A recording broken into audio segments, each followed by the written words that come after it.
পাঁচপুকুরিয়া বিচিত্র গ্রামে ঘূর্ণায়মান পাহাড় এবং ঝলমলে স্রোতের মধ্যে অবস্থিত রাকিব নামে একজন দয়ালু কৃষক বাস করতেন। রাকিব তার প্রচুর সবজি বাগান, তার উষ্ণ হাসি এবং তার সুখী মুরগির ঝাঁকের জন্য পরিচিত ছিল। প্রতিদিন সকালে গ্রামবাসীরা রাকিবের মোরগের প্রফুল্ল ডাক শুনতে পেত। একটি নতুন দিনের শুরুর ঘোষণা দেয় রাকিবের পাশের বাড়ির প্রতিবেশী অলিভার, একজন ভিন্ন ধরনের মানুষ ছিলেন। অলিভার ক্ষুব্ধ এবং বিচ্ছিন্ন ছিল, সর্বদা নিজেকে বজায় রাখতেন। তিনি একটি ছোট রনডাউন কটেজে একা থাকতেন যা তিনি খুব কমই যত্ন নিতেন। রাকিবের বিপরীতে অলিভারের কোনো মুরগি ছিল না, কোনো বাগান ছিল না এবং তার ভরণপোষণের জন্য কঠোর পরিশ্রম করার কোনো প্রবণতা ছিল না। পরিবর্তে অলিভার তার দিনগুলি বিনা পরিশ্রমে যাওয়ার পরিকল্পনা করে কাটিয়েছে। গ্রীষ্মের এক সন্ধ্যায় সূর্য দিগন্তের নিচে ডুবে যাওয়ার সাথে সাথে অলিভারের খালি পেট জোরে জোরে গর্জন করে উঠল। তিনি রাকিবের উঠোনে তার জানালা দিয়ে উকি দিলেন, যেখানে মুরগিরা রাতের জন্য বসতি স্থাপন করছে। মোটা পাখিদের দেখে অলিভারের মুখে জল এসে গেল। ক্ষুধা ও ঈর্ষার দ্বারা চালিত তিনি রাকিবের মুরগির একটি চুরি করার সিদ্ধান্ত নেন। সেই গভীর রাতে অলিভার রাকিবের উঠোনে ঢুকে পড়ল, ছায়ার মধ্য দিয়ে নীরবে চলে গেল।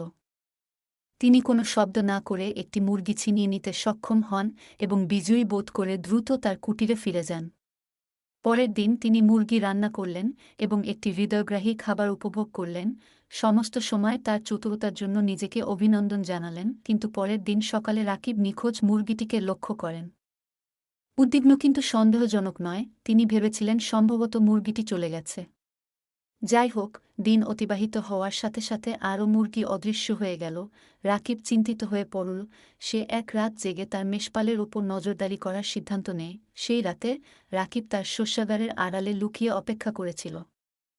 চাঁদ যখন তার চূড়ায় পৌঁছেছে, তখন সে তার উঠোনে লুকিয়ে থাকা একটি চিত্র দেখতে পেল। এটা অলিভার ছিল। রাকিব হতাশ হয়ে দেখল যখন তার প্রতিবেশী আরেকটি মুরগি ধরে তার কুটিরে ফিরে গেল। রাকিব হতাশ হলেও রাগ করেননি। তিনি মানুষের কল্যাণে বিশ্বাস করেছিলেন এবং অলিভারকে সংশোধন করার সুযোগ দেওয়ার সিদ্ধান্ত নিয়েছিলেন। পরের দিন সকালে রাকিব অলিভারের কটেজে গিয়ে দরজায় টোকা দিল। অলিভার অনিচ্ছায় তা খুলল, তার মুখ অপরাধবোধে ফ্যাকাশে। শুভ সকাল, অলিভার, রাকিব সদভাবে বলল।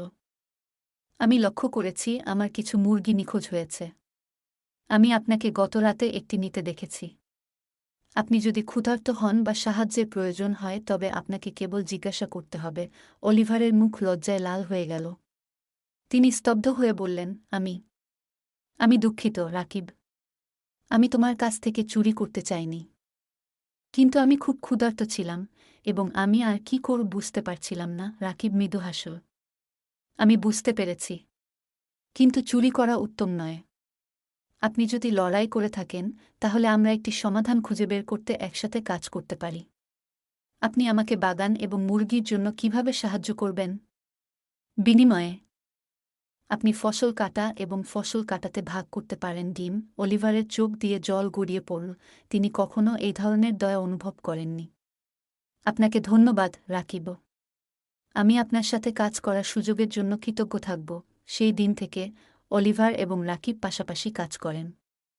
অলিভার বাগান দেখাশোনা করতে, মুরগির যত্ন নিতে এবং কঠোর পরিশ্রম এবং সততার মূল্যকে উপলব্ধি করতে শিখেছিল। ধীরে ধীরে তার কুটির এবং তার আচরণ পরিবর্তিত হয়। তিনি পাঁচপুকুর সম্প্রদায়ের একজন প্রিয় সদস্য হয়ে ওঠেন, যা তার নতুন পাওয়া উদারতা এবং পরিশ্রমের জন্য পরিচিত। গ্রামবাসীরা প্রায়ই অলিভারের পরিবর্তন সম্পর্কে মন্তব্য করত এবং রাকিব কেবল হাসতেন, জেনে যে দয়া এবং বোঝাপড়া এমনকি সবচেয়ে মরিয়া চোরকেও একজন বিশ্বস্ত বন্ধুতে পরিণত করতে পারে। এবং তাই পাঁচপুকুরে পাশের মুরগির চোরের গল্পটি একটি লালিত গল্পে পরিণত হয়েছিল, করুণার শক্তি এবং লোকেদের দ্বিতীয় সুযোগ দেওয়ার গুরুত্বের অনুস্মারক।